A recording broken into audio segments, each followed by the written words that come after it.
Baik. A'udzubillahi minasyaitonirrajim. Bismillahirrahmanirrahim. Assalamualaikum warahmatullahi wabarakatuh. Kita buka majlis dengan Ummul Kitab Al-Fatihah.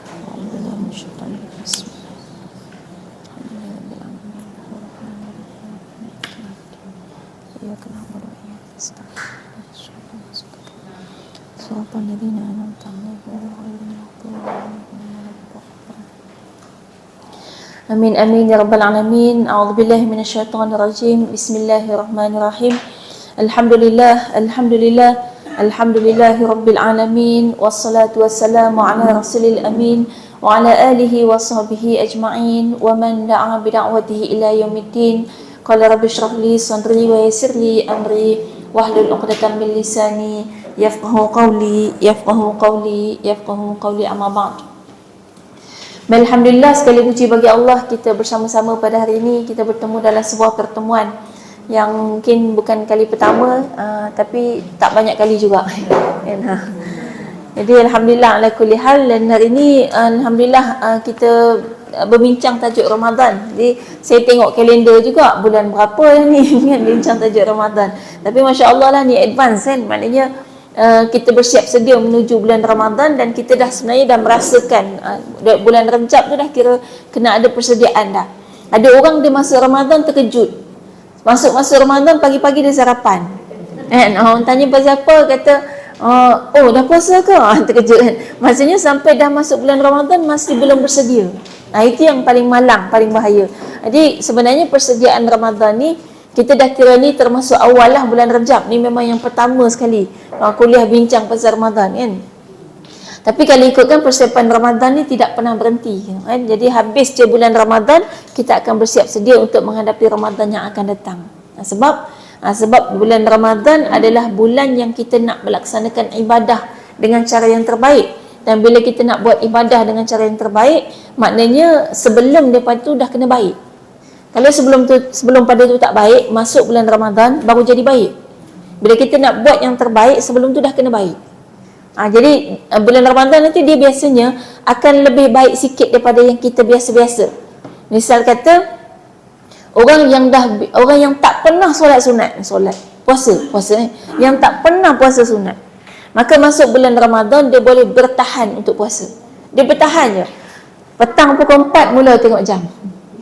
Kira-kira dah kan, 4, 5, 6, 7, maghrib berapa? 7.35, 3 jam 35 minit lagi mula kira. Sebab apa? Sebab bulan-bulan biasa tak biasa puasa sunat, jadi kita boleh bertahan. Itu kira baik dah lah kan? Tapi bagi orang yang dah biasa sangat puasa sunat sebelum daripada masuk bulan Ramadan, mungkin bila puasa bulan Ramadan kita tak tengok jam dah, tahu-tahu dah azan kan.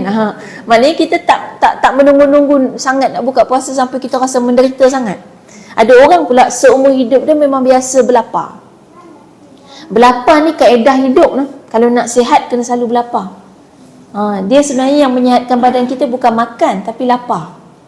Dia ada dalam badan kita ni ada satu enjin kan, enjin yang hanya akan berfungsi waktu kita lapar.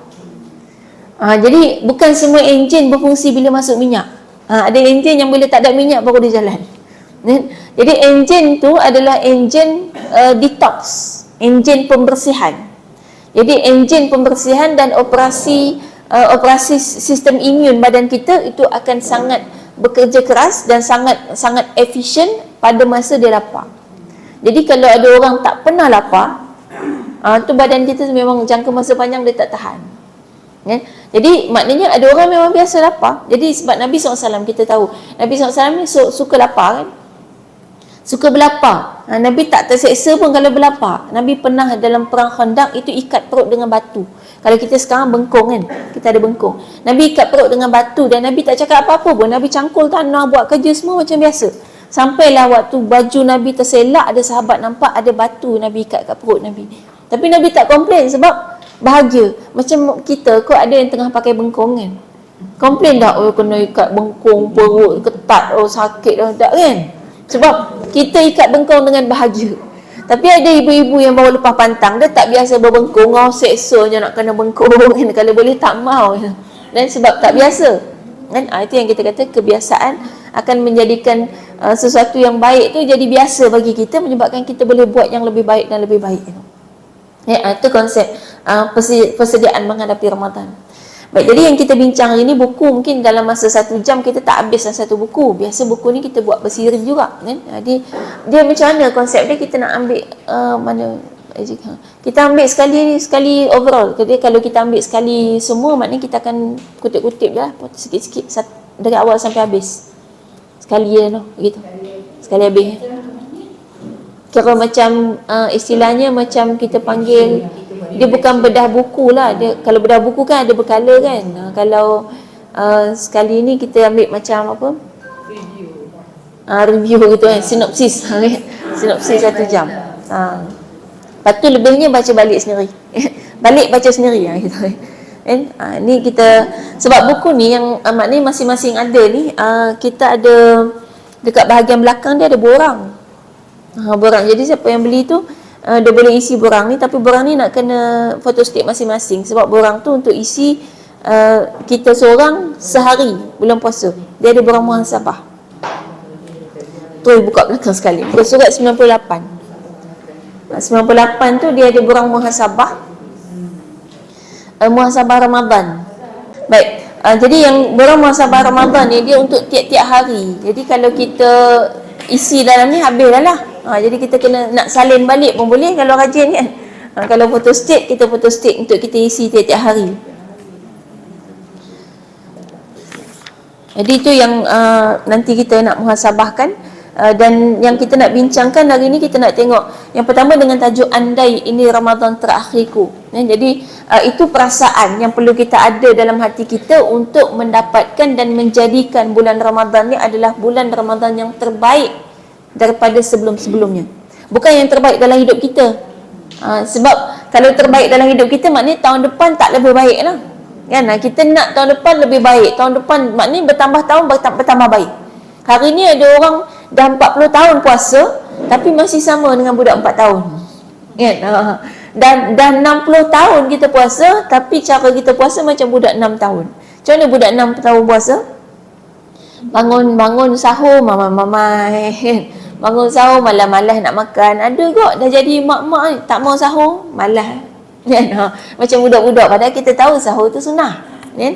Kemudian dah makan siang hari, dah makan sahur tu, lepas tu siang harinya buat aktiviti macam biasa, mula tengok TV kan. Kita sembang-sembang, tak ada langsung usaha untuk kita menjauhi benda-benda yang sia-sia dan menambahkan ibadah. Itu budak-budak punya puasa.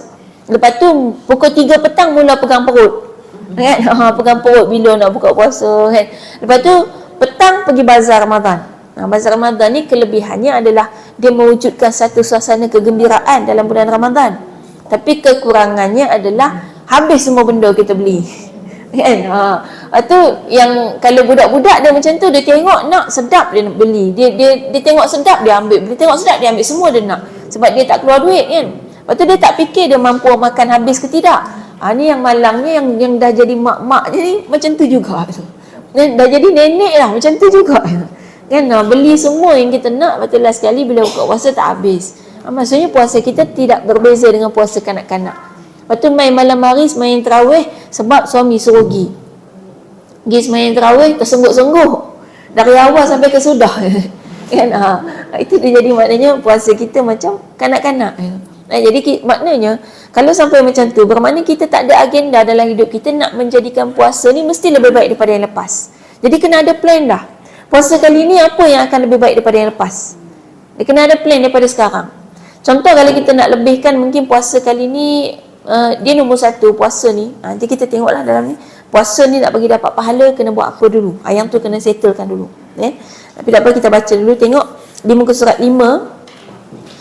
Andai ini Ramadan terakhirku. Tadi 20 buku tak cukup, maknanya kita memang ada lebih daripada 20 orang sekarang.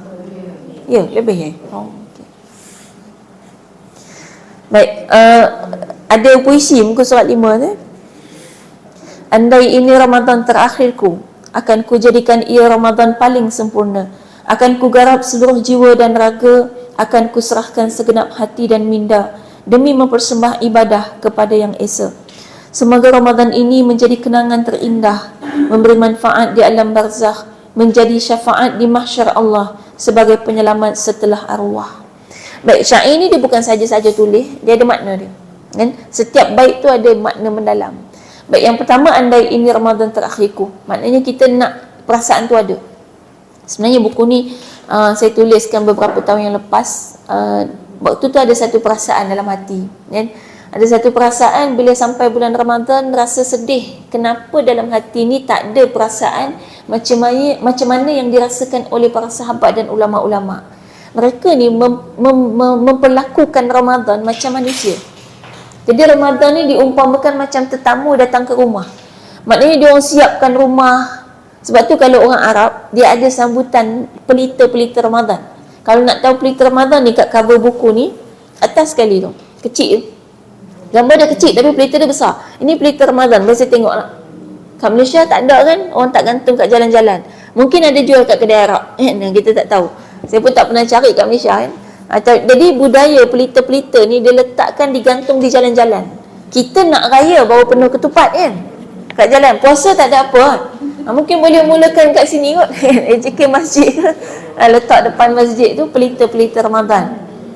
Dia kita kata sebagai satu syiar yang buatkan kita rasa menunggu-nunggu bila ni nak datang bulan Ramadan. Ada pelita cantik kan. Pelita tu kadang-kadang dalam bentuk macam ketupat kita lah. Kadang-kadang buat daripada plastik, kadang-kadang ribbon, kadang-kadang lampu gitu je. Pelita tu bukan mesti pelita betul pun kan? Tapi dia ada benda-benda. Kalau perasan ada minyak wangi Arab, kadang-kadang dia isi dalam botol bentuk pelita kan. Macam tu lah, itu pelita dia, pelita Ramadan. Dia hanya ada bulan Ramadan saja. Tujuannya nak bagi kita meriah. Bulan Ramadan ni sebagai bulan yang kita sambut-sambut. Dia mungkin paling kurang ada banner kan. Ada banner yang kalau kita pasang lampu liklap bulan Syawal kan, nak raya pasang lampu liklap-liklap tu, pasang bulan Ramadan. Dan yang ada pelita, yang ada hiasan tu kita pasang bulan Ramadan sebab kita nak sambut tamu VVIP bulan Ramadan. Ramadan ni tamu. Dan sahabat Nabi dia ada satu perasaan, pernah ada seorang sahabat ni tiba-tiba duduk dekat satu bukit tu, kat atas batu tu dia duduk dan dia sebut kan. Okey, ada buku baru sampai, ada lagi.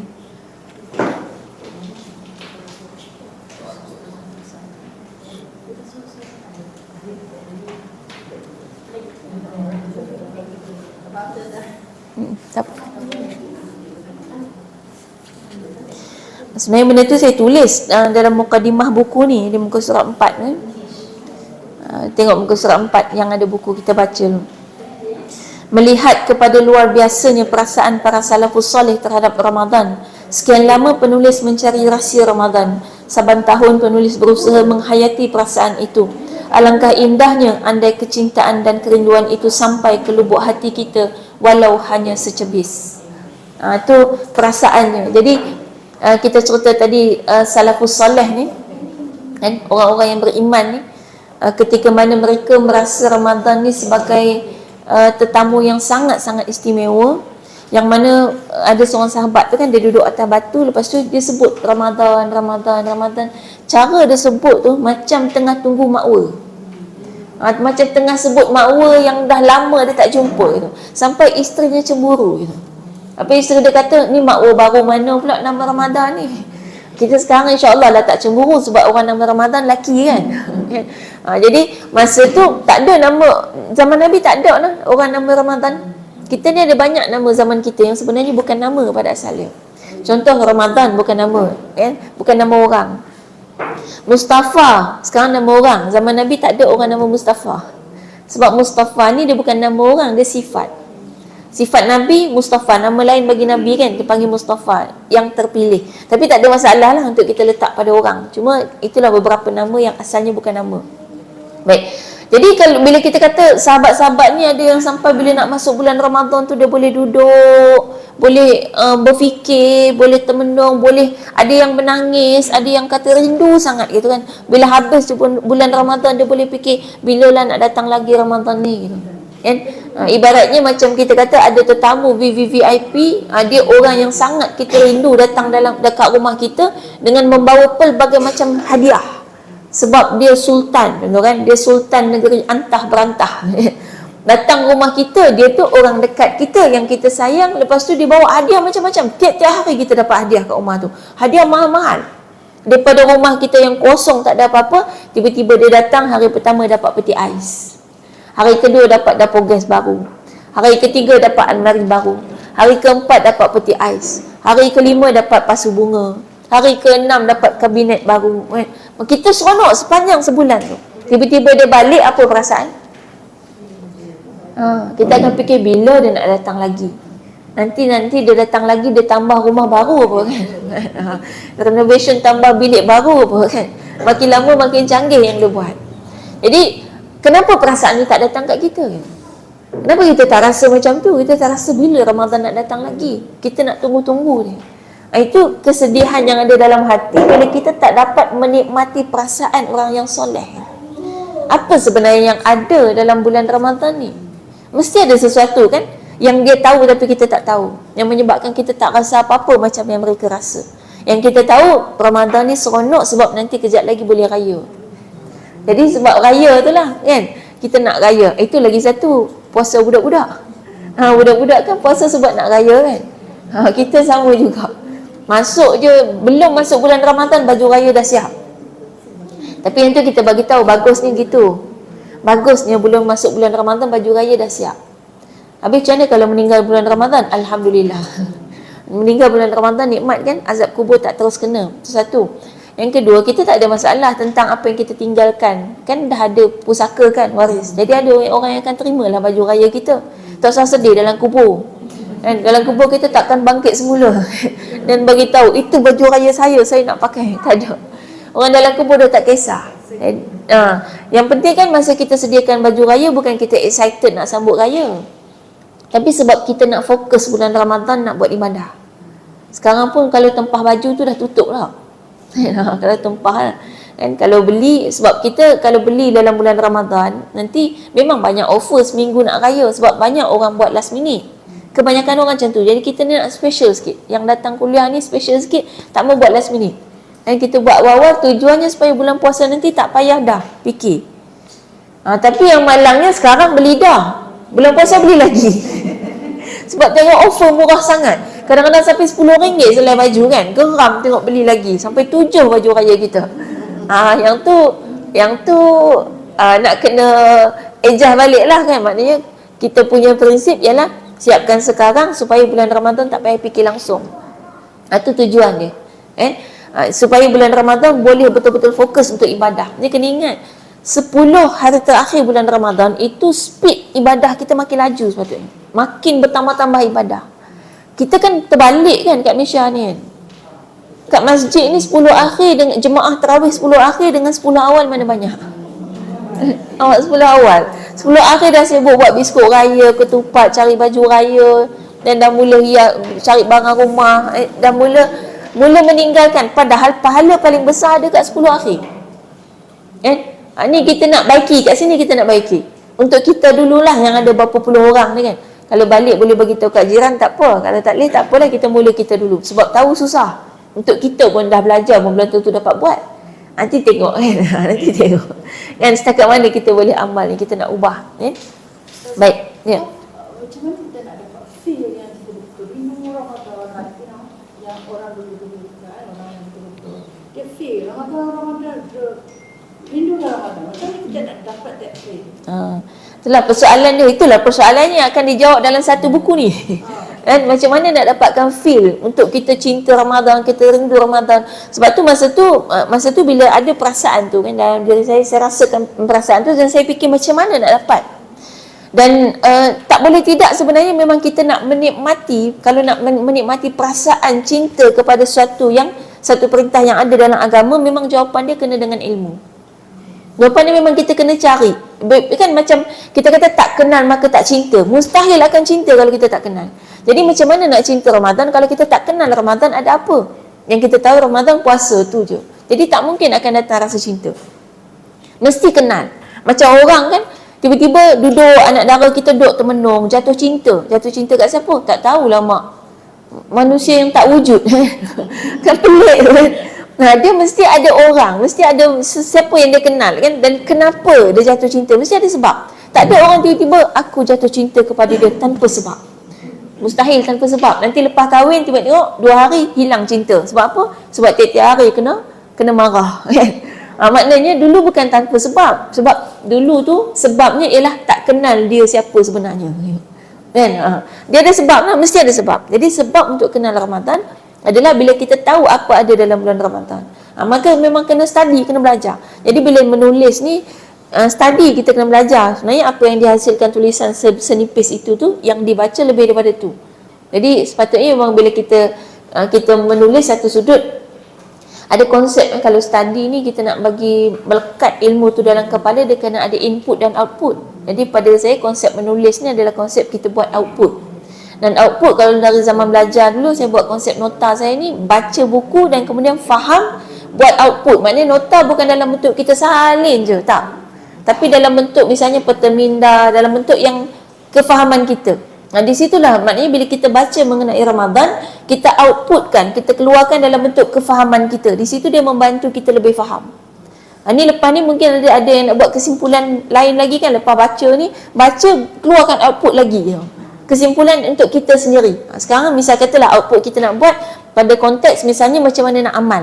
Kita ambil kertas, ambil pen, kita tulis. Mana satu kita nak pilih? Mungkin dalam banyak-banyak ni kita tak mampu buat semua. Sebab level kita tak sama. Contoh kan, level bab sedekah contoh. Ada orang, dia memang biasa sedekah. Takat RM5, RM10 tu dia biasa je. Masuk dalam tabung, semua biasa. Kalau ada orang minta tolong, 100, 200 dia biasa bagi. Kan? Kalau ada misalnya student nak pergi belajar minta tolong, kita biasa bagi sampai RM5,000. Kita biasa. Okay, kalau macam tu, masuk dalam bulan Ramadan, sedekah bukan jadi masalah lagi untuk kita. Takkan nak keluar duit RM5-10 tu tiap-tiap hari boleh. Bagi kita tak ada masalah. Tapi ada orang, poket dia ketat. Ada zip, ada kunci, bangga sekali. Kan? Susah sangat nak keluar duit. Tak biasa itu. Dan tak biasa. Kalau pergi masjid tu, tengok tabung tu, 10 kali tengok, sekali masuk. Kan? Dia tak biasa, kita kata tak biasa. Kalau ada orang minta duit, fokus betul-betul dekat kita, minta tolong sebab kita kenal dia memang nak minta tolong kita, keluarlah juga RM50. Maknanya RM50 tu dah cukup besar dah bagi kita. Bagi yang tak biasa. Masuk bulan Ramadan, tak mungkin tiba-tiba dia nak keluar duit RM1,000. Kan? Dia susah sebab tak biasa gitu. Dan yang biasa keluar RM5,000 tadi bulan Ramadan mungkin sampai dia boleh siap jalan raya kat depan ke kan? Kan untuk satu kampung. Sebab dia biasa keluar amount banyak tu. Dia biasa menghabiskan harta dia untuk infak. Jadi dengan tu maka dalam bab nak mengamalkan kita akan lalu proses. Masing-masing akan beza. Jadi ada yang mungkin bila baca buku ni semua sekali dapat amal. Sebab dah biasa amal separuh dah. Tinggal lagi separuh je nak tambah. Ada orang yang buka buku ni tengok-tengok, lah, satu pun tak pernah buat dari dulu. Tiba-tiba nak buat semua sekali. Takut-takut kali ni berjaya, tahun depan semua tak buat. Kan? Jadi memang kita pun proses pelan-pelan. Dan orang yang baik dalam Islam, prinsipnya bukannya orang yang paling baik di antara kita adalah yang terbaik, tak. Orang yang terbaik adalah orang yang sentiasa memperbaiki diri dia. Jadi maknanya bukan mesti yang terbaik ni, maknanya yang siapa paling baik kat sini, yang orang semua kata dia baik, dia lah yang paling baik dah. Itu tanggapan manusia. Tapi di sisi Allah, siapa yang dulunya misalnya penjenayah, penyangak, kan, perompak, tiba-tiba kali ni tak merompak tapi belum sedekah lagi, itu dah kira terbaik dah. Sebab dia berubah. Jadi maknanya dalam bab Ramadan pun sama, kita nak berubah. Baik, jadi nombor satu yang perlu ada dalam perasaan kita adalah perasaan andai ini Ramadan terakhir kita. Kalaulah ini jadi Ramadan terakhir kita, apa kita nak buat? Macam mana kita nak jadikan Ramadan ni sebagai Ramadan terbaik? Jadi potongan yang kedua, akan kujadikan ia Ramadan paling sempurna. Paling sempurna berbanding dengan yang lepas-lepas. Kita akan sempurnakan. Kemudian kalau ini juga Ramadan yang kita rasakan Ramadan terakhir, akan kugarap seluruh jiwa dan raga. Maknanya kita akan usaha dan kita akan melakukan yang terbaik pada seluruh jiwa dan raga. Jiwa raga ni maknanya jiwa tu dalaman kita dan raga tu fizikal kita. Jadi maknanya zahir dan batin akan kita betul-betul fokus dan kita betul-betul keluarkan tenaga sepenuhnya. Zahir batin. Baik, bila contoh zahir batin, zahirnya apa? Tenaga apa kita nak keluarkan bulan puasa ni untuk menjadikan puasa ni yang terbaik secara zahir. Jiwa raga ni makna zahir batin. Jiwa raga bahasa Melayu, zahir batin bahasa Arab. Jadi lepas ni boleh dah selamat hari raya, maaf jiwa raga. Tu boleh. Kita duk maaf zahir batin kan. Maaf zahir batin bahasa Arab. Zahir batin. Itu bahasa Arab. Kita ada bahasa Melayu kita tapi kita dah tak pakai. Jiwa dan raga. Zahir dan batin. Baik. Maaf jiwa raga. Jadi secara raga kita, secara fizikal kita, apa yang kita nak lakukan supaya puasa kita jadi puasa yang terbaik, nak usahakan ni. Jadi secara ada amalan ibadah yang bersifat raga, yang bersifat tubuh badan kita, fizikal, yang itu kita nak maksimumkan, kita nak guna seluruhnya untuk bulan Ramadan ni. Dan juga perasaan kita, jiwa kita, kan, fokus fikiran kita nak gembleng, istilahnya menggembleng sepenuh tenaga gitu. Dan untuk kita lakukan yang terbaik pada bulan Ramadan. Jadi inti dia tak boleh buat main-main ni. Ibaratnya macam kita nak pergi pertandingan. Kan, nak pergi pertandingan berlatih siang malam, tak berhenti. Pernah masuk pertandingan apa? Contoh. Pernah tak ingat zaman sekolah-sekolah dulu ke? Sekarang ni kot marhaban ke? Zaman sekolah-sekolah dulu ada sukan,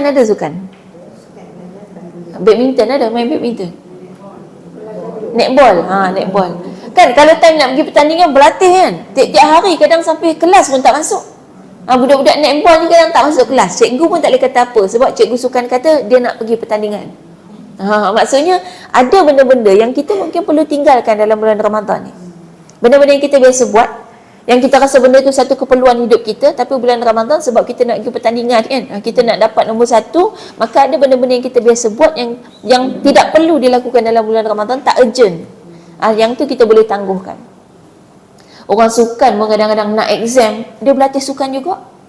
Kan? Padahal nak exam tu, kan, patut dia baca buku, dia boleh tinggal juga sebab nak sukan tu lebih utama. Jadi bulan Ramadan ada benda-benda yang kita biasa buat yang kita rasa memang kena buat, tapi Ramadan lebih utama, sebulan saja. Kan? Ada sebulan saja. Itu jiwa dan raga. Dan kemudian segenap akan kuserahkan segenap hati dan minda. Jadi kalau habis jiwa raga, hati, minda ni maknanya semua full all out. Bukan shell out all out, betul-betul buat semua untuk sungguh-sungguh nak jadikan Ramadan ni sebagai Ramadan yang nombor 1, pastikan ada pahala dulu. Nanti kita tengoklah ada pahala tu macam mana. Dan kemudian barulah tambah-tambah lagi, top up dengan pahala-pahala yang lain. Itu bulan Ramadan. Baik, dan tujuannya adalah demi mempersembahkan ibadah kepada Yang Maha Esa. Jadi kita ni kepada Allah, kita dalam bab ibadah kena ada mindsetting kita. Bab ibadah ni bukannya kita nak buat ibadah banyak-banyak dalam konteks nak semata-mata jumlah banyak gitu. Semata-mata mungkin kita kata kualiti dan kuantiti. Tapi kualiti ibadah ni ada dekat satu je sebenarnya. Satu je asas paling penting dalam hati kita, kena ada rasa hamba. Jadi solat banyak-banyak pun sampai 20, 50 rakaat sekalipun, kalau tak ada rasa kita sedang mempersembahkan, kita sebagai hamba tengah mempersembahkan satu ibadah kepada Tuhan kita. Kalau tak ada rasa tu, solat kita tak ada kualiti walaupun khusyuk. Tapi biasanya susah nak khusyuk lah. Sebab ulama' bagi tahu dah kaedah khusyuk salah satunya adalah merasakan diri sebagai hamba. Jadi kita rasa kita tak ada apa-apa, kita tak kerti apa-apa, kita ni hamba semata-mata, hanya melakukan sesuatu yang nak menyenangkan, yang kita kata yang menjadi perintah Tuhan kita, kan? Tuhan kita Allah SWT. Dia kadang-kadang kita solat, tapi yang kita fikirkan, aku dah solat ni, sejadah mahal kan, sejadah lembut kan, span tebal, telekung harga RM499 dah kan, bilik aircon selesa ni aku dah buat betul-betul ni nak solat bagi khusyuk kan. Takkanlah Allah tak terima kot. Jadi perasaan kita tu, kita rasa macam solat kita dah buat yang terbaik kan, mestilah okey.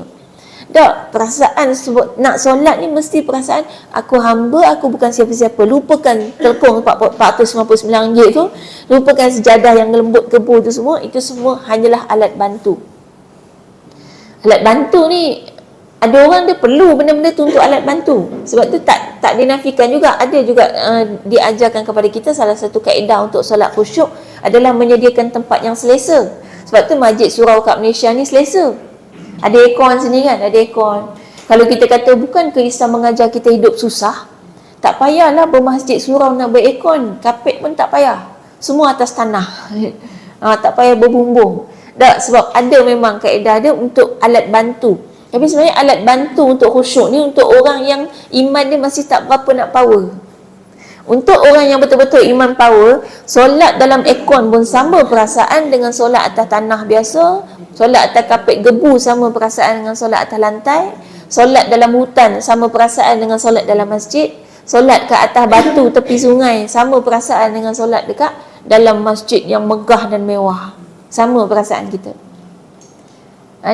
Kalau kita komplain-komplain sini panas lah, tak selesa lah, sini debu kuat lah, komplain-komplain tu maknanya tepuk dada tanyalah iman. Kadang kat Mekah tu kan, kalau kat Mekah kan ada tempat panas kadang-kadang kan, tengah solat matahari naik kan, tegak atas kepala kita, ada yang tak tahan kan. Saya ingat itu masa umrah, sebab masa tu solat Jumaat kan, dia tutup pagar tu tak bagi masuk dah sebab nak suruh orang pergi solat tempat lain. Tapi rupanya bila qomat je dia buka pagar tu. Kita berlari masuk, tapi sebab perempuan kan jauh kan, tak sempat sampai tempat perempuan, solat kat tepi tu. Panas, memang tengah panas dan lantai panas. Jadi ada orang, dia buka kasut lah nak solat kan. Panas kaki dia. Tengah solat dia pakai balik kasut. Tengah solat. Jadi kalau kita kata ada yang bergerak banyak lah nak pakai kasut tu, bukan slipper kan. Jadi maknanya kalau dia rasa gelisah dengan keadaan tu, dia tak ada masalah sebenarnya. Kalau misal kata kita pakai untuk tujuan menyelesaikan keadaan solat, tak ada masalah. Tapi kalau perasaan tu aduh panas pula, komplain gitu, kita komplain, itu maknanya kita masih ada perasaan beza gitu dengan kesenangan atau kesusahan, maknanya kita masih beginner. Dia beza dia kat perasaan, bukan pada perbuatan. Jadi kalau masjid ni tiba-tiba aircon mati, kita okey, ni yang kuat iman lah. Okey je, solat dalam puluh-puluh panas, tak apa kan. Maknanya kita termasuk orang yang tak komplain. Kesian AJK lagi kelang kabut. Kalau aircon mati, bukan ni, tak ada AJK nak aircon mati kan, tak ada siapa nak kan. Saya baru balik dari Singapura malam tadi. Kat Singapura ni bas mati, tak boleh start enjin, jadi delay jadual sampai hampir 3 jam. 3 jam tu menunggu bas yang tak dapat di start kan. Kalau kita kata kita nak komplain satu, musafir ni dia ada sunnah tau, yang menyebabkan kita dapat kebaikan dan iktibar adalah bila kita komplain dan kita marah, itu memenatkan kita yang penat. Tapi kalau kita boleh terima keadaan tu, kan tak ada siapa nak kan. Yang AJK pun kelang kabut, dia bukan nak bas tak boleh start. Yang kita pula menambah kelang kabut, kan kesian kan. Kita ni kalau boleh kita menolong, kalau kita tak boleh tolong, duduk diam-diam. Itu kaedah dalam Islam. Islam ajar kalau kita tidak dapat membantu perjuangan, maka jangan menyusahkan orang yang sedang berjuang. Macam kejadian di Gaza, kalau tak boleh nak tolong, paling kurang duduk diam-diam. Ni ada orang yang komplain, siap komplain. Masa awal-awal dulu perang kan, ada orang Islam yang duduk komplain, Gaza tak payahlah duduk perangan nak melawan, tu kan kuasa besar dunia gitu kan, kamu tu kecil, kamu tak ada apa-apa. Ada tu orang Islam yang sebut macam tu kan. Kita damai kan, kita bincang-bincang supaya damai. Masalahnya mereka lebih tahu tak mungkin damai sebab mereka, Israel tu yang memulakan kacau bilau. Kalau kita yang mulakan kacau bilau, memang boleh kita kata damai. Ini dia orang yang mulakan kacau bilau dan dia orang tak kata pun nak damai. Memang susah lah. Macam kita gaduh dengan jiran kan, katalah gaduh dengan jiran, yang mula gaduh jiran kita, tiba-tiba kita kata kita pilih jalan damai lah. Jiran tu nak gaduh, kita takkan dapat damai. Kecuali kita yang mula gaduh, lepas tu kita kata okeylah kita damai lah, baru dia damai. Dia tengok orang yang mula. Baik. Kemudian dalam perenggan yang kedua sebut semoga Ramadan ini menjadi kenangan terindah, memberi manfaat di alam barzakh. Baik, ada manfaat di alam barzakh ni maksudnya puasa dia boleh bagi syafaat. Ada hadis Nabi SAW sebut puasa dia adalah syafaat. Dia puasa ni ibaratnya di akhirat nanti dia akan muncul sebagai satu makhluk yang ketika mana kita nak diazab, puasa akan muncul dan bagi tahu kepada Allah, dulu masa kat dunia dia pernah berlapar. Makhluk tu cakap dengan Allah, dia pernah berlapar, dia cakap tentang kita lah kan. orang ni pernah berlapar, orang ni pernah tahan segala apa yang dia nak buat, orang ni pernah mengorbankan jiwa raga dia, mengorbankan akal, minda, hati, perasaan dia semua semata-mata untuk melaksanakan aku tu puasa, semata-mata untuk berpuasa. Maka aku nak bagi syafaat pada dia sekarang.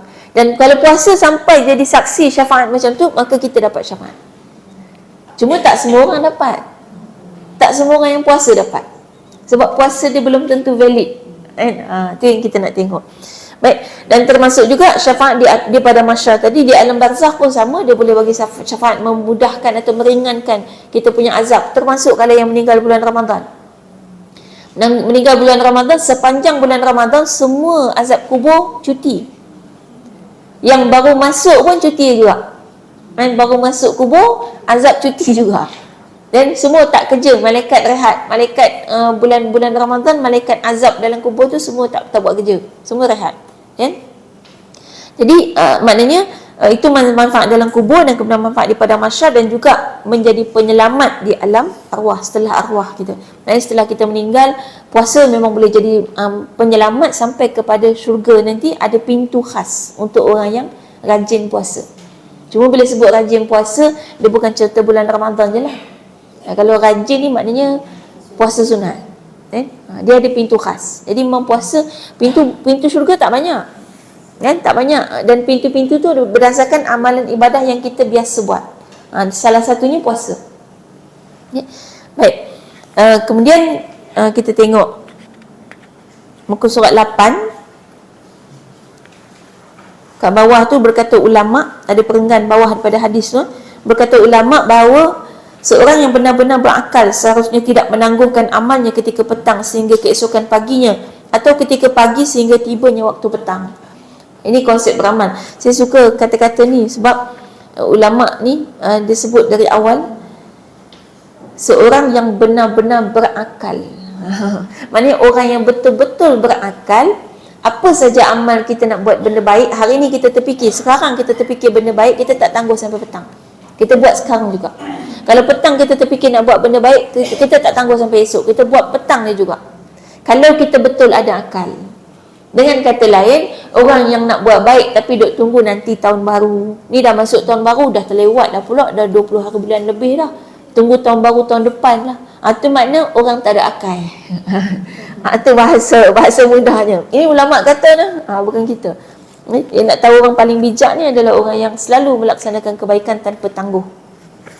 Baik, kita nak tengok ada apa amal yang kita nak tambahkan atau kita nak buat kebaikan dalam bulan Ramadan tu, muka surat 66. Dah disimpulkan, dia panjang lah huraian dia, tapi kita disimpulkan dalam satu bentuk rajah, muka surat 66. Kotak-kotak tu. Yang ni yang kita nak baiki dalam bulan Ramadan.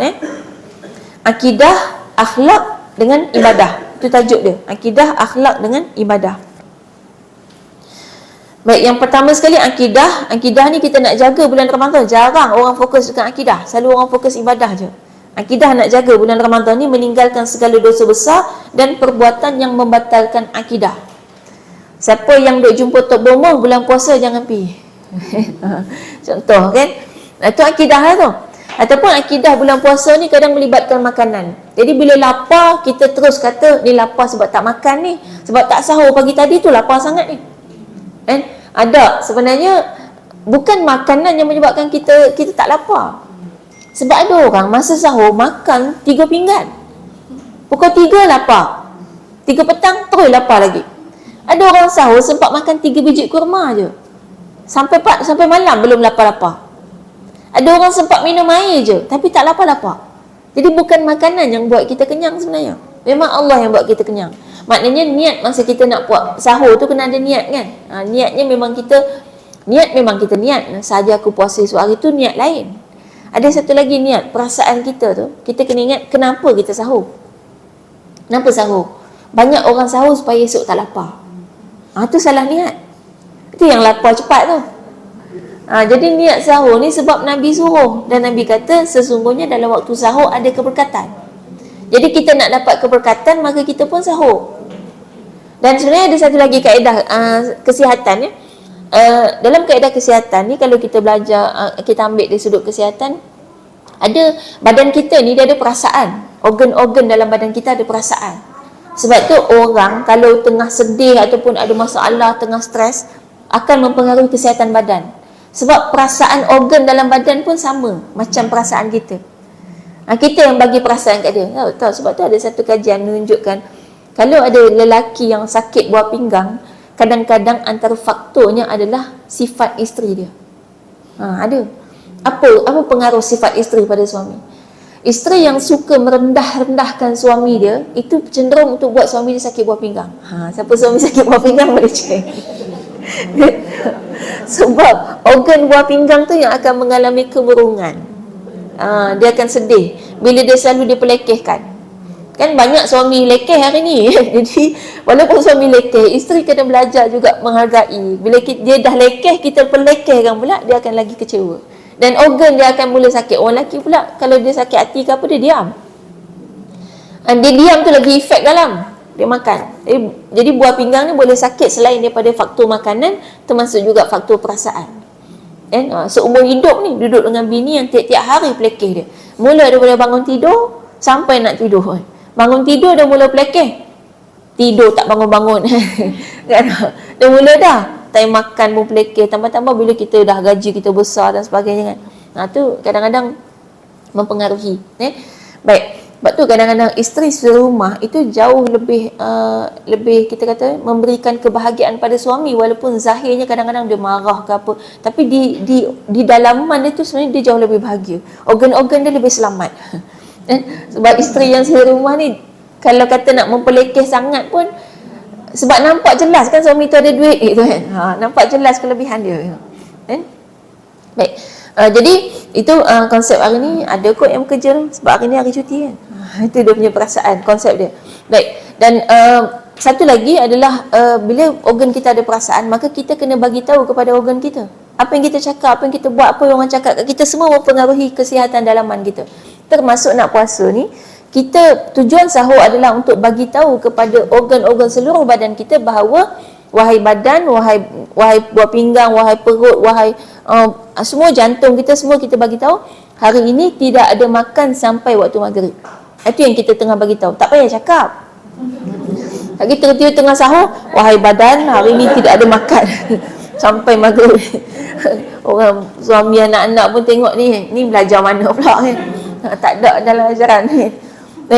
Bagi tahu tu sebenarnya bila sahur je itu dah maklumat lah. Maklumat kepada badan kita. Kita dah bagi tahu kat dia, aku makan sahur ni pasal saat kita ada makan dah sampai malam nanti, sampai maghrib.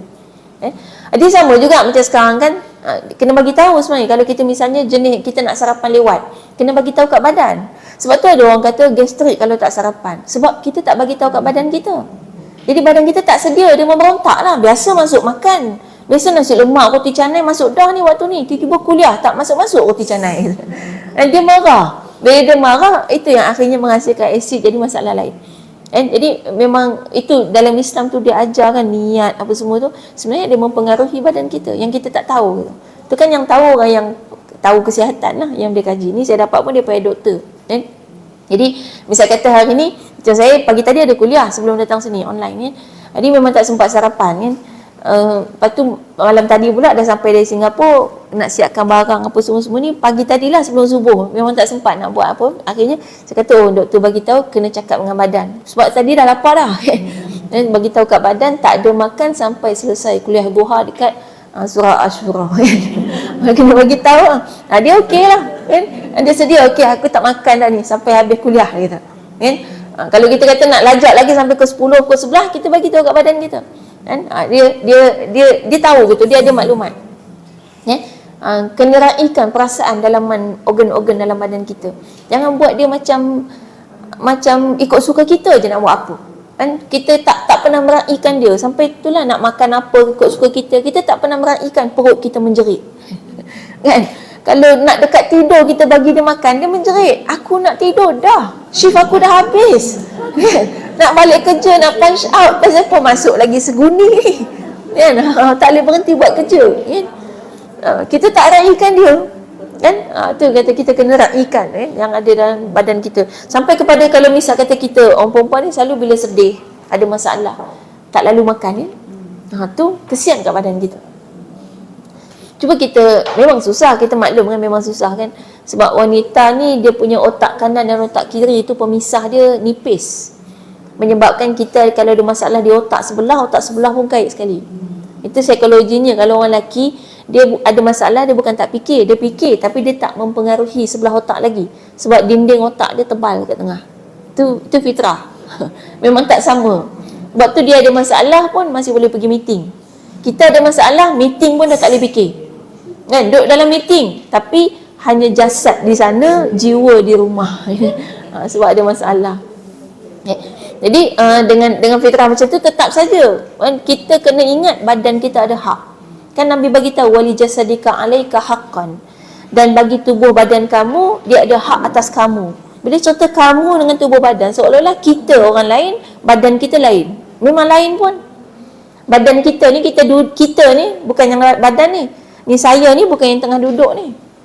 Habis yang tengah duduk ni siapa? Hantu? Bukan. Ini jasad saya. Saya ni mana? Tak nampak. Tak ada siapa nampak. Oh, Ustazah Halimunan. Dok, semua orang Halimunan. Cuma duduk dalam jasad yang nampak. Jadi kita sebenarnya yang tak nampak. Jadi kita tengah duduk dalam jasad ni ada hak atas kita. Sebab kita tumpang dengan dia seumur hidup. Nanti bila masuk kubur kita keluar. Selesai. Expired. Kan? Sebab tu jasad kita ada expired date tapi kita tak ada expired date. Kita hidup selama-lamanya. Kan bila masuk syurga neraka selama-lamanya kan? Kita memang selama-lamanya. Jadi tak payah duk kata macam mana cara nak hidup kekal abadi. Tak payah fikir. Memang kekal abadi. Yang tak kekal tu jasad. Jasad bukan kita. Kita duduk je dalam dia. Kan? Jadi nanti lepas mati kita di akhirat nanti pun kita dah tukar jasad juga. Sebab kalau masuk syurga kan, wanita yang masuk syurga tu yang paling cantik mengalahkan bidadari kan. Sekarang siapa rasa lagi cantik pada bidadari syurga? Bidadari syurga ni kan, kulit dia tu kalau semut lalu tergelongsor. Kulit je, baru cerita kulit. Ada siapa semut lalu tergelongsor? Tak ada. Maknanya kita biasa je sekarang. Tapi kalau dekat akhirat nanti kita bertukar lah. Jasad kita dah bertukar. Jadi kita dah pindah jasad lain. Jadi sekarang kita tumpang jasad ni ada amanah. Amanah dia adalah untuk digunakan sebagai ibadah. Jadi kena usaha untuk pastikan dia mampu digunakan untuk ibadah sampai expired date dia. Expired date dia ialah bila mati. Sebab tu sebenarnya jaga kesihatan bukan pilihan, tapi kewajipan untuk orang yang nak menjaga hak tubuh badan. Puasa antara yang betul-betul menjaga hak tubuh badan kita. Jadi maknanya badan kita ni hak dia dibagi makan bila dia perlu sahaja. Bukan bagi makan tak berhenti-henti. Baik, itu persoalan akidah. Kita nak jangan disandarkan kepada makanan kan, kepada apa-apa yang kita penat sebab tak makan dan sebagainya. Dan sebenarnya itu main setting. Badan kita lebih sihat dan lebih kuat bila tak makan. Dia lebih lemah bila makan. Sebab bila makan, buah pinggang kena buat kerja. Ada kerja dalam badan kita. Bila kita nak pakai tenaga, dia double kerja. Luar pun pakai tenaga, dalam pun pakai tenaga. Tapi kalau kita tak makan, dalam badan kita rehat, tak buat kerja, maka kita boleh full energy kat luar. Sebab tu keperluan makan dalam Islam sebenarnya sehari berapa kali? Keperluan. Kita ambil keperluan. Kalau nak faham keperluan ni gini. Kewajipan suami bagi nafkah makan kepada isteri berapa kali sehari? 2. Lebih pada itu sunat je. Itu pun kalau selagi tak memudaratkan isteri. Kalau isteri minta makan sampai 7 kali sehari dan isteri dia memang dah ada masalah kesihatan, maka dia tak boleh bagi. Dia tak boleh bagi. Isteri tu menangis-nangis, merajuk macam mana pun. Kalau dia bagi, nanti di akhirat isteri tu akan menuntut depan Allah. Kata suami aku yang buat aku sakit. Padahal kita yang merayu-rayu masa kat dunia. Tu jangan menyusahkan suami, menyusahkan di akhirat konsep dia. Keperluan makan 2 kali sehari. Sebab tu puasa tu memang cukup sangat lah. Buka puasa dengan sahur. Masa buka puasa jangan kodok makan sehari. Sebab cukup dah sekali makan. Sekali makan apa biasa? Sepinggan nasi. Okey, cukup sepinggan. Laksa, bihun sup, tu besok pula. Kan? Teringin nak laksa, besok laksa. Teringin bihun sup, lusa pula bihun sup. Atur menu sebulan. Jangan semua satu malam. Martabak tiap-tiap hari. Roti john lagi. Kan, lepas tu ada lagi kuih tu, ada semua. Kuih tu kan, mana kita gabung kuih sarapan pagi roti canai tukar dengan martabak kan, lagi berat. Minum pagi kuih, ada juga kuih atas meja. Makan tengah hari nasi, ada juga nasi atas meja. Minum petang, laksa, ada juga laksa atas meja. Semua ada masa buka puasa. Kan? Air 5 jam. Kan? Daripada teh tariknya, teh tolaknya. Kan? Semua ada. Kan? Maknanya sekarang kita nak ambil konsep buka puasa, maknanya satu dos makanan yang sepatutnya memang tiap-tiap hari kita buat macam tu. Bukan 6 kali sehari kita makan. Kan? Jadi 6 kali memang akan merosakkan badan kita. Jadi sekali satu dos. Kita hari ni kita dah boleh bagi tahu kat keluarga kita kan, bulan puasa ni kita buat pembaharuan. Satu menu je, sekali buka puasa satu menu. Kalau anak-anak nak memberontak, kita ceramah dengan dia. Bagi kuliah kat dia siap-siap sebelum masuk Ramadan. Bagi tahu dia, terangkan kan kenapa yang kita buat selama ni silap kan. Dia kata lah, mak dulu boleh masa kecil-kecil makan sedap-sedap, dah tua ni baru nak tukar, kita kecil lagi boleh lah makan sedap. Tak, boleh bagi tahu kat dia, kamu untung kecil-kecil dah faham. Mak ni dah terlambat baru faham. Kan? Baru tahu punya selama ni salah. Kamu ni kecil-kecil dah tahu tu, untunglah. Kan? Jadi kita sama-sama nak berubah. Yang susah nak berubah tu kadang yang dah tua lah. Sebab dah habit puluh-puluh tahun. Budak-budak ni masih, kita kata kalau dia marah pun besok dia lupa. Itu akidah. Kemudian yang kedua, akhlak kita nak jaga. Akhlak ni dari sudut menjaga lisan, menahan sabar, banyak sedekah. Itu akhlak. Selain pada itu banyak lagi lah akhlak-akhlak mulia yang ada dalam Islam yang kita nak tambah baik kan. Dan ibadah ada yang kita kena buat, ada yang kita kena tinggal.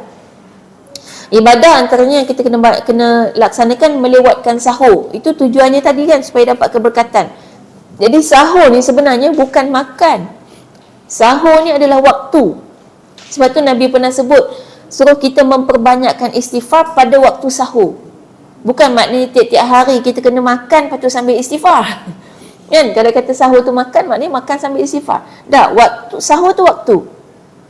Jadi waktu yang sebelum subuh tu, kalau kita, kadang kita ada imsak pula kan. Imsak ni bukan tak boleh makan kan, tapi cuma persediaan supaya kita tak termakan waktu azan. Kan? Tapi kalau dah bangun tu dah memang waktu imsak dah, makan je lah kan. Jadi maknanya kita kata kita lewatkan sahur dengan tujuan adalah waktu tu bukan semata-mata makan. Jadi disuruh kita makan pada waktu sahur. Dan buat juga ibadah lain, solat. Ada solat sunat kan. Ini satu lagi, puasa budak-budak, dia bangun tu makan je, lepas tu dia tidur. Jadi kita yang budak-budak dewasa ni kan, kalau makan lepas tu tidur sama dengan budak-budak. Yang bezanya kita solat, hak tu budak-budak tak buat. Waktu sahur tu kita solat. Kalau boleh ni yang masih lagi ada haid kan, kalau waktu datang haid, sungguh-sungguhlah kita yang siapkan sahur. Bagi orang yang tengah solat tu, bagi buat solat. Jadi kita bergilir. Kalau dalam rumah kita ramai perempuan, lagi bagus kan. Bergilir, siapa yang tengah cuti tak puasa tu, dia yang sediakan sahur. Jadi bagi orang yang puasa tu boleh solat kan? Sebab dia tak boleh solat kan? Jangan sampai dia tidur juga. Banyak anak dara tidur, bangun pukul 10 pagi sebab tak payah sahur. Tak, yang puasa, yang tak puasa tu bagi dia dapat pahala juga dengan cara bangun sediakan sahur kan. Tu kena terangkan siap-siap dari sekarang. Sedia puasa kali ni kita nak berubah. Baik, kemudian ada amal ibadah lain yang kita nak kena menyegerakan berbuka puasa, kemudian memperbanyakkan amalan sunnah. Dan dalam amal ni kita kena banyakkan takut dan harap. Takut dan harap maknanya kita ada rasa bimbang kalau puasa kita Allah tak terima. Dalam masa yang sama kita harap supaya Allah terima puasa kita. Itu sifat orang beriman sebenarnya, bukan puasa je. Dalam semua ibadah kita habis ibadah kena ada rasa bimbang. Bimbang kalau ibadah ni tak ada catatan pun dalam buku amal. Contoh habis kuliah ni kan. Habis kuliah biasa kita balik, oh lega hari ni dah kuliah. Oh dapat ilmu baru ni, semangat nak buat nak amal. Dia tak boleh lega je. Kena ada rasa bimbang. Jangan lupa dalam kelas ada banyak malaikat, setan pun banyak. Setan tu lah yang akan selalu buat kita salah faham kan, buat kita dengar separuh-separuh. Yang paling sedap tidur tu biasa masa kuliah lah kan. Kita terlena kan. Kalau kita dengar pun dengar separuh-separuh. Ni kita punya jiwa tadi kan, kita punya jiwa tu kadang masuk dalam, kadang keluar. Roh kita tu kadang balik rumah, kadang kita dengar kan. Mata tengok kan, tapi keluar masuk gitulah kan. Jiwa tak keluar, kita punya raga tak keluar masuk kan. Ada je kat sini tapi raga jiwa kita kan, roh kita keluar masuk. Tu ada syaitan yang duk kacau. Jadi balik nanti boleh jadi juga dengan segala gangguan-gangguan tengah jalan lupa habis semua. Masa belajar ingat, balik-balik tersepak batu je seketul habis lupa. Tu maknanya lepas habis kelas kita kena ada rasa juga bimbang. Seandainya kan takut-takut kalau kita punya kita punya usaha untuk belajar menuntut ilmu ni tiba-tiba dimanipulasi oleh syaitan sehingga kita jadi salah faham kan, sehingga kita tak kuat untuk beramal. Kena ada rasa bimbang dan takut juga Allah tak terima pun sebab datang kuliah rupanya nak menunjuk ke orang. Ni bukan ahli kuliah surau Asyura lah. Ni ahli kuliah surau negeri Pasir Berdengung. Baik. Jadi itu maknanya perasaan bimbang selepas selesai amal tapi dalam masa yang sama tetap kita mengharap Allah terimalah. Walaupun tadi niat kita tak berapa nak betul tapi ya Allah kita husnuzan dengan Allah, kita kata aku husnuzan dengan engkau, aku bersangka baik dengan engkau pasti tidak akan mensia-siakan setiap usaha amal kita. Itu kena ada husnuzan dengan Allah. Kan? Dan kemudian ada yang kita kena tinggalkan adalah pada sudut meninggalkan makan dan minum siang hari. Itu yang paling asas. Kemudian ni yang nak buat dapat pahala ni, yang kedua ni, meninggalkan maksiat yang biasa dilakukan oleh seluruh anggota, baru dapat pahala. Jadi puasa kita tu mula dapat pahala bila kita tinggal maksiat. Selalu kita puasa kita akan fokus kepada tambah ibadah kan. Kita fokus pada nak tambah baca Quran, tadarus kan, nak tambah sedekah. Tapi yang maksiat tak tinggal. Membawang-bawang, bawang macam biasa. Cuma tak boleh makan je bawang tu, tapi kupas bawang macam biasa kan. Maknanya kita macam biasa bergosip tiap-tiap hari kan. Tengok TV pun kita tengok je sinetron, drama, telenovela hot sebelum Ramadan tu kita dah sambung bulan Ramadan pun sambung je macam biasa kan. Itu yang kena bagi tahu dari hari ni kena start dah. Siapa yang duk tengok drama ke apa, jangan mula drama episod pertama dari sekarang. Sebab nanti bulan Ramadan episod tak habis lagi. Dia nak tinggal episod pertama lebih senang daripada nak tinggal tengah-tengah episod. Dia pula bila buat drama tahu setiap kali habis episod dia buat kita berdebar-debar, menunggu-nunggu sambungan. Jadi kena siap bila sekarang kita takkan mula daripada episod pertama. Yang dah ada ni kalau rasa-rasa bulan Ramadan nanti tak habis lagi episod, cuba mula tinggalkan siri-siri yang beberapa siri. Katalah seminggu ada 5 siri. Tinggalkan 1, 2 pelan-pelan sampai masuk Ramadan nanti boleh tinggal terus. Boleh lupakan terus. Sebab maksiat-maksiat ni yang buat puasa kita tak ada pahala. Hanya ada lapar dan dahaga saja. Kan? Maksiat yang kita biasa buat mungkin mata kita kan, mata dia anggota tu satu mata. Mata ni paling berat lah. Sebab kalau orang perempuan, mata bukan tengok aurat je. Sebab jarang tengok aurat kalau perempuan. Sebab aurat lelaki sikit sangat. Kan aurat kita sama kita pula sama dengan aurat lelaki. Aurat lelaki pusat hingga lutut. Aurat perempuan sama perempuan, muslimah pun pusat hingga lutut. Ni kena faham tu, kadang-kadang bila kita tak faham kita pakai mini skirt kat rumah. Sama-sama perempuan, sama-sama kita ataupun ada saya ingat duk asrama kadang-kadang asrama perempuan. Ada yang pakai mini skirt. Kat luar dia pakai jubah tudung elok, dia teringin nak pakai gitu-gitu, pakai kat asrama. Aurat tu, lutut aurat atas paha ni. Baik, tu sama-sama kita. Jadi kita jarang tengok aurat orang. Habis mata ni apa lagi dosa dia? Orang perempuan punya dosa mata ialah pergi mengintai-ngintai rumah orang. Pergi rumah orang, dia seloknya alas meja, selok belakang langsir. Kalau duduk kat ruang tamu menunggu-nunggu bilakah angin akan bertiup sehingga terbang langsir rumah dia supaya nampak kat dapur rumah dia ada apa. Kan? Nampak baju belonggok kat mana. Itu dia akan mengundang maksiat. Kan lepas tengok baju dia belonggok tak basuh-basuh, balik bercerita tak? Cenderung untuk bercerita lah. Kalau tak cerita tu jarang-jarang berlaku. Kan? Kadang-kadang kita cari point nak cerita tu yang kita selak-selak habis rumah orang. Kan? Itu kita jaga pandangan. Rumah orang ni kena jaga pandangan tu. Nabi ajar sampai tahap kita kalau pergi rumah orang, ketuk pintu tu jangan menghadap pintu rumah dia. Kena menghadap kat tepi. Jadi katalah tu pintu kan, tu pintu rumah dia, kita nak pergi ketuk tu jangan main dari sini menghadap sana. Ketuk, Assalamualaikum. Siap teropong dalam cermin ni.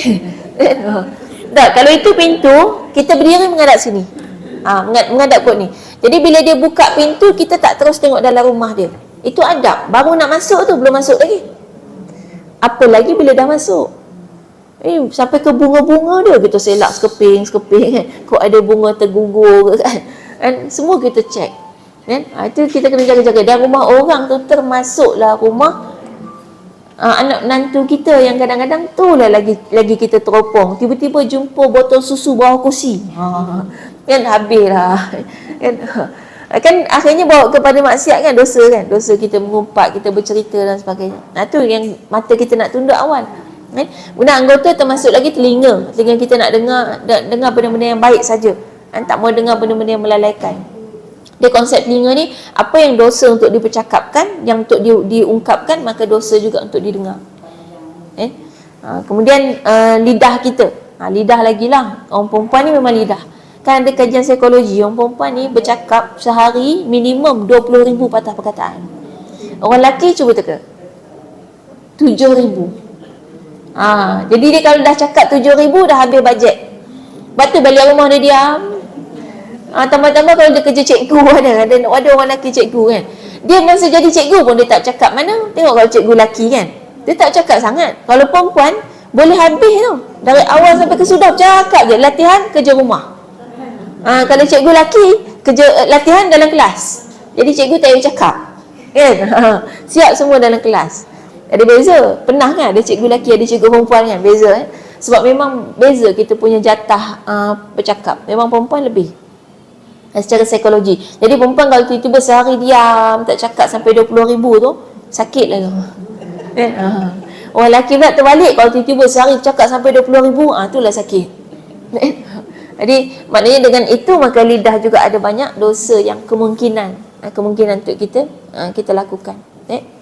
Jadi telinga, lidah, bila nama anggota ni maknanya semua yang bergerak lah, termasuk tangan, kaki kan? Ada dosa tangan dan kaki. Perut kita pun sama, kita nak jaga daripada masuk makanan yang haram dan juga makanan yang syubhah, dengan kuantiti juga yang tertentu. Dia manusia ni kan, dia lagi dahsyat pada binatang pada sudut makan kan. Sebab manusia kalau kenyang pun boleh makan lagi kan. Selagi sedap kita makan. Binatang kalau kenyang dia takkan makan. Tengok binatang mana makan kalau kenyang. Tak ada. Ular kalau sampai dia makan orang, dia lapar sangat tu. Kalau dia dah kenyang, macam harimau contoh kan, tiba-tiba lalu kijang sebelah dia, dia tengah kenyang, dia tengok je. Walaupun dia tahu tu mangsa dia takkan terekam. Itu dia rahsia kunci macam mana manusia boleh bela binatang buas. Dia tahu kunci dia. Tapi kalau manusia buas tak boleh dibela. Sebab dia tak kira apa pun dia akan terekam. Tapi kalau binatang buas, asalkan dia cukup makan, dia tak akan terekam. Tu manusia boleh bela buaya, boleh harimau, singa manusia bela. Ni bela pet tu. Dia buat pet kan. Bela dalam rumah, dia boleh peluk-peluk jadi bantal tu. Binatang buas ni manusia boleh bela. Sebab kunci dia tahu. Asal binatang ni kenyang, dia takkan makan. Tu manusia Allah sebut kan, balhum adall. Kita ni kalau dah ikut nafsu, kita akan lebih dahsyat, lebih teruk pada binatang. Lembu kan, kalau dia duduk tengah padang rumput, seluas-luas padang rumput tu, setinggi-tinggi rumput dia, lepas dia kenyang, dia lepak je kat tepi. Dia takkan habis licinkan padang tu. Kita tak usah risau kan. Cukup, kalau kita kata banyak ni, peruntukan dia dah boleh kiraan lembu makan banyak mana, makanan dia banyak tu. Dia takkan memberontak dah kalau dia lapar, kalau dia kenyang. Yang dia marah kalau dia lapar. Dan kalau dia lapar, dia tak kira apa dah. Dia akan terekam semua selagi mana perut dia kosong. Jadi manusia ni jangan sampai lebih dahsyat daripada haiwan. Kenyang pun kita masih makan. Baik, itu maksiat perut. Maksiat perut ni bila kita makan sampailah tak mampu buat ibadah. Tu kan, buka puasa makan, tiba-tiba nak bangun, ya Allah, sangkut perut. Tak boleh nak solat. Solat tu pegang perut. Keras sangat perut, penuh sangat. Maksudnya kita dah makan sampai tak dapat buat ibadah. Itu dah lebih. Itu maknanya dah jadi maksiat perut, dosa. Kita dah naya perut kita. Kena ingat nah, jasad kita, organ kita, apa yang ada dalam badan kita ni semua bukan kita. Kita adalah roh satu je, dan dia sedang menumpang dalam satu jasad yang ada organ-organ yang kita kena bagi hak-hak dia. Itu konsep dalam buat puasa. Dan kemudian lepas daripada selesai kita tinggal maksiat, barulah kita tambah dengan amal ibadah. Barulah amal ibadah tadi jadi pahala tambahan. Kalau tidak, buat katalah kita masuk bulan puasa, kita puasa, membawang jalan juga, tapi tadarus kat surau. Dapat pahala tak? Dapat, tapi terhempus. Dia akan separate, dia akan pisah. Pahala puasa memang tak dapat. Tapi pahala tadarus tu pahala tadarus je lah. Cuma pahala tadarus, pada tadarus kan kalau tengah puasa pahala dia lebih kan. Sebab pahala puasa tak ada, maknanya itu pahala tadarus je lah. Dia kena asing. Pahala dosa pahala ni dia asing-asing. Sebab tu ada orang kata kalau tak solat buat apa puasa, tak guna puasa. Tak, berguna puasa. Sebab pahala puasa lain, pahala solat lain. Dia tak solat, dosa, memang dosa. Tapi dia puasa. Kalau puasa dia dapat pahala tadi, dia dapat lah. Tapi kalau tak solat, memang tak dapat pahala puasa. Habis berguna tak puasa dia? Berguna juga. Sebab batal puasa tak sama dengan batal pahala puasa. Kalau batal puasa ataupun dia tak puasa langsung, maka dia kena qada ganti. Kalau tiba-tiba hari ni tak puasa, 10 tahun akan datang baru insaf. Dia kena qada balik. Tapi kalau dia puasa, cuma tak dapat pahala sebab dia tak solat, dia tak tutup aurat, dia buat semua dosa-dosa tu, maka pahala puasanya tak ada pahala. Tapi kena qada tak puasa dia? Tak, sebab dia dah puasa. Jadi tetaplah dicatat kan. Misal kata catatan dia bukan catatan pahala puasa, tapi catatan dia ialah dia telah mentaati satu daripada perintah Allah. Paling kurang adalah catatan tu. Jadi biarlah orang tu nak buat penyangak, perompak macam mana pun, tiba-tiba dia masuk rumah kita, pecah rumah kita, nak rompak barang. Tiba-tiba kita kata tak payah ambil barang, tapi ambil makanan kat dapur banyak. Dia kata saya puasa. Kan? Kita kata buat apa puasa merompak, dapat pahala juga. Ya. Kalau orang tak apa tu, tak tutup aurat. Free hair kan dia puasa dapat apa-apa. Kalau orang free hair, puasa dia tak ada pahala puasa. Sebab memang dia buat dosa. Jadi nak dapat pahala puasa, pertama kena tinggal maksiat. Kalau dia free hair, lepas tu tapi dia baca Quran, lepas tu dia sedekah banyak-banyak, berjuta-juta lebih pada orang lain, dia dapat pahala sedekah berjuta-juta. Dia dapat pahala baca Quran, tapi puasa dia memang tak ada pahala. Cuma dicatat juga dalam buku amalan dia telah melaksanakan satu kewajipan, iaitu puasa. Jadi pahala dia ialah pahala mentaati perintah Allah, bukan pahala puasa. Ada beza, setiap amal kuantiti pahala beza. Jadi pahala mentaati perintah Allah lain dengan pahala puasa.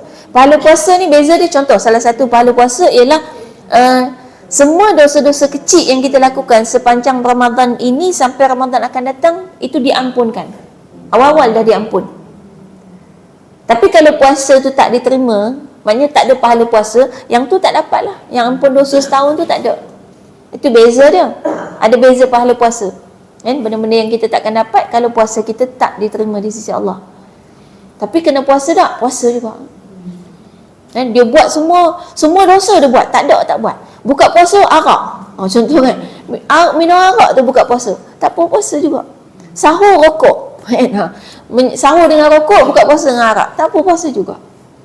Sebab puasa tu tetap ada catatan sebagai mentaati perintah Allah, dan dia tak kena qada balik kalau satu hari dia taubat. Dia taubat dah, tak mau minum, tak mau merokok semua tu, tapi masa taubat tu nanti dia hanya perlu memperbaiki puasa dia, tak payah qada yang lepas-lepas. Kalau tidak jenuh, kena qada semua. Itu beza dia. Jadi maknanya kita kata dapat juga pahala, cuma pahalanya bukan pahala puasa, tapi pahala mentaati perintah Allah. Dia macam kita solat lah kan. Solat ni ada orang solat dia, solat kalau sah dapat pahala lah, pahala solat sebab sah dan tak payah qada balik. Tapi tak khusyuk. Tak khusyuk maknanya status solat kita tu sekadar memenuhi kewajipan. Tapi kalau kata nak dapat, antaranya khasiat solat kan, kelebihan solat adalah as-salatu tanha 'anil fahsya'i wal munkar. Solat ni kalau betul diterima Allah, dia akan buat kita terhindar daripada fahsyak dan munkar, daripada dosa dan yang keji, daripada perkara yang keji dan juga dosa. Tapi sebab solat kita tak khusyuk, kita tak diterima di sisi Allah sebagai solat yang betul-betul solat seorang hamba, maka kita tak dapat yang tadi, pahala yang tadi. Tapi masih tetap solat kita diterima sebagai mentaati perintah Allah dan tak payah qada. Tu kena bahagi-bahagikan. Dosa pahala ni ada catatan, ada bab dalam buku kita ke? Buku amal kita tu dia ada bab-bab dia. Bab solat nanti dia contoh bab solat je lah. Tapi misal kata gini lah, solat, puasa kita kata, okey, ada bab puasa. Puasa ni akan dipengaruhi oleh ada berapa, semua ada dalam satu bab yang sama. Kalau misal kata ada benda yang kita kata benda ni salah besar ni, tak boleh buat, tapi sebab dia tak duduk dalam bab puasa, maksudnya benda ni kalau buat, walaupun dia tu salah, dia tu tak betul, tapi dia tidak akan mempengaruhi puasa, maka tak terpengaruh lah. Sebab dia tak ditulis lah dalam bab puasa. Jadi dia macam buku pelajaran kita lah. Kalau bab tu je lah, dia tak campur aduk dengan bab lain. Ni yang kadang-kadang nak kena faham keseluruhan, yang kadang-kadang kita bila tak faham tu yang kita duk kata, buat apa puasa kalau tak tutup aurat, buat apa buat ni kalau dah perangai macam tu jugalah, buat apa kau sedekah-sedekah tapi kau mencuri. Tu kita tak reti timbang. Setakat ni tak ada lagi penimbang kat dunia ni boleh ukur. Allah Maha Adil, dia akan timbang dengan sebaik-baiknya. Kalau tiba-tiba lebih yang dosa, kalah yang baik, habislah kita. Sebab itulah kita hari ni disuruh untuk buat benda baik sebanyak mungkin, sebab kita tak ada penimbang tu. Kalau tidak kat dunia lagi kita boleh timbang kan. Katalah kita bergaduh dengan kawan, gaduh kan ada kaedah tu. Kalau kita balas perbuatan orang, dia akan menyebabkan orang tu yang sepatutnya, katalah orang tu naya kita tak balas, okey, kita akan dapat full pahala, dia akan dapat full dosa. Bila kita balas semata-mata sebab balas dendam, boleh tak boleh? Jawapannya boleh. Boleh, tetapi dia akan mengurangkan pahala kita dan menambahkan, dia akan mengurangkan pahala kita ataupun menambahkan dosa kita, dan kemudian akan mengurangkan dosa dia. Dia sepatutnya, katalah kalau kita kata, okey, ni dosa orang yang naya kita, ni kita full, ni pahala kita full. Bila dia naya kita dan kita full, dapat sama-sama full, kita dapat pahala, dia dapat dosa. Sekarang kita balas, maka dia punya dosa kurang separuh.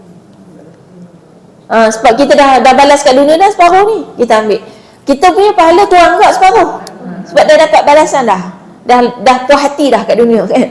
Kalau kita balas tidak setara yang dia buat, tapi biasanya orang kalau balas suka lebih. Bila lebih, maka boleh jadi kita balas tadi, dia punya dosa tadi hilang total, dapat pahala pula sebab kita balas melampau sangat. Kita pula tiba-tiba berdosa, padahal asalnya kita yang dianiaya.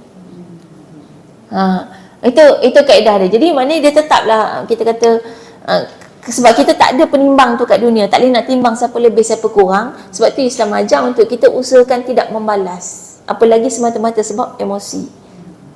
Kadang katalah orang mengutuk kita sakit hati sangat, kita balas balik dengan perkataan-perkataan yang lebih tajam daripada dia, dan kita tak tahu kedalaman, ketajaman tu menusuk sedalam mana kan. Yang lebih dalam akan di akhirat nanti akan lebih untung lah. Untuk di akhirat dia akan lebih untung. Jadi kesimpulannya, tidak membalas perbuatan orang itu lebih selamat.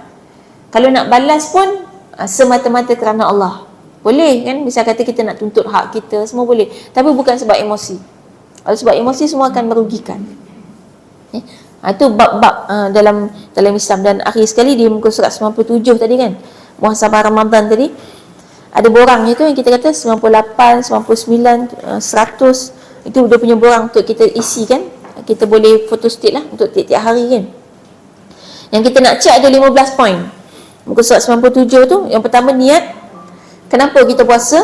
Dan yang kedua, solat jemaah untuk laki di masjid, untuk perempuan solat jemaah di rumah. Kat masjid pun boleh, tapi kalau kat rumah pun solat jemaah nak pesan betul-betul, sebab orang perempuan susah sangat nak solat jemaah. Ni kita nak bagi confident. Kenapa tak boleh jadi imam? Kenapa tak mau jadi imam? Siapa pernah jadi imam solat? Pernah, tapi tak majoriti tau. Majoriti tak pernah. Jadi makmum semua pernah kot ni kalau main surau ni, insya-Allah lah pernah jadi makmum surau ni. Cuma kalau solat berjemaah hanya perempuan saja. Ada. Walau kita tak kisah kita makmum ke imam, perempuan saja. Yang tadi jadi imam confirm lah perempuan semua. Kalau tidak, Aminah Wadud nama dia kan. Yang jadi makmum ada tak? Pernah tak kita solat jemaah hanya perempuan saja? Ada kan? Ada yang tak pernah. Sebab perempuan ni, satu, kita tak biasa jadi imam. Di masjid memang tak ada, mana-mana masjid pun tak ada imam dia perempuan kan. Jadi menyebabkan bila dekat rumah kita pula hanya solat jemaah bila bulan Ramadan. Kan? Jadi kita tak biasa solat jemaah kat rumah. Jadi yang ni kita nak biasakan kat rumah kita tu, asalkan ada seorang, biarlah budak kecil pun tak apa, solat jemaah.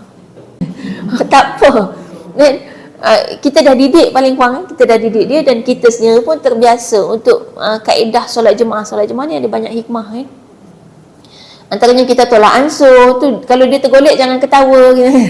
Macam mana nak kawal gitu kan. Itu semua kita 2 tahun mungkin kecil sangat kot, dia tak reti lagi. Mungkin 4-5 tahun gitu kan dah boleh solat betul tu, kita cuba ajak kan dalam rumah kita. Dan solat jemaah ni kalau laki sekarang dalam peristiwa di Palestin ni, kita memang nak sangat orang laki solat jemaah 5 waktu kat masjid, terutama subuh. Dia kalau subuh boleh solat kat masjid, insya-Allah yang lain boleh. Begitu, bukan kata subuh je dah. Sebab kunci dia zaman Nabi, orang yang tak solat subuh berjemaah di masjid ni orang munafik. Boleh cek berapa orang munafik. Alhamdulillah. Baik. Solat jemaah, kemudian tak makan dan minum pada siang hari, itu biasa normal. Kemudian tidak makan dan minum secara terbuka pada siang hari bagi yang tidak berpuasa sebab uzur syar'i. Jadi ni kena usahakan. Ni terutama yang haid dalam rumah kan, kadang kita makan depan anak bujang kita yang tengah puasa. Memanglah dia faham mak dia tak puasa kan, tapi anak bujang orang muda ni kadang lagilah iman tengah lemah. Mak pula makan nasi ayam Hainan yang dia tak sempat makan sahur tadi. Lagilah. Jadi adab ni termasuk adab kita makan sembunyi-sembunyi. Baik, kemudian solat tarawih, ni pastikan awal sampai akhir Ramadan. Dan kemudian solat duha dan solat-solat sunnah yang lain. Qiyamul Lail, kena mula pada sekarang lah. Nanti bulan Ramadan kita cuma tambah rakaat je. Kemudian yang ke-8, menjauhkan diri daripada perkara sia-sia. Yang tak ada pahala tu semua sia-sia. Kena baca Quran, banyakkan zikir dan doa, zakat dan sedekah, menghadiri majlis ilmu. Ni majlis ilmu ni kadang ada setengah tempat bulan Ramadan cuti. Terbalik lah sebenarnya kan. Majlis ilmu ni termasuk ibadah yang sangat utama. Jadi bulan Ramadan majlis ilmu sepatutnya semakin banyak, bukan dicutikan. Cuma mungkin timing waktu kita ubah. Kalau kat pejabat-pejabat tu banyak cuti sebab dia ingat nak tidur kan, tengah hari nak tidur. Kita kena ingat gini, kalau kita biasa makan 2 kali sehari dalam bulan bukan Ramadan, sepatutnya bulan Ramadan memang tak ada masalah langsung. Kita akan beraktiviti macam biasa. Yang kita duk berasa bulan puasa kena tidur, bulan puasa kena rehat, sebab hari-hari biasa makan sehari 10 kali. Kepek-kepek, kopok-kopok tu semua bulan Ramadan tak termakan tu. Kan? Dan kemudian iktikaf 10 hari terakhir, meninggalkan perbuatan tercela dan menambahkan amalan-amalan sunnah. Tu boleh checklist nanti dalam bulan muhasabah Ramadan. Dan Sayyidina Umar Al-Khattab sebut dalam muka surat 100 ni, hasibu anfusakum qabla an tuhasabu. Maksudnya muhasabahlah diri kamu sebelum kamu dimuhasabahkan. Maksudnya hisaplah diri kamu. Kita muhasabah dulu. Ini sunnah muhasabah. Sebelum nanti Allah yang akan muhasabah kita di akhirat. Itu hisap lah. Kita buat sebuah hisap-hisap kan. Tiap-tiap hari sunnah muhasabah. Tiap-tiap malam sebelum tidur muhasabah apa yang kita buat tiap-tiap hari. Jadi bulan Ramadan pun kita muhasabah apa yang kita dah buat ni untuk kita baiki pada masa yang akan datang. Ada konsep ni, muka surat 99, mungkin ada yang tak biasa ni. Atas sekali kan ada soalan, ada melakukan dosa hari ni, kita boleh tulis, tapi sembunyi dah. Jangan bagi tahu ke orang. Jangan pergi tampal dalam bilik pula, lepas tulis dosa hari ni, tayang kan. Dosa ni, kalau orang tak tahu, jangan cerita. Itu adab dia. Baik, kemudian apakah iqab yang sesuai? Baik, iqab ni apa? Iqab ni hukuman. Jadi dalam Islam, dalam pendidikan diri, dia ada kaedah iqab.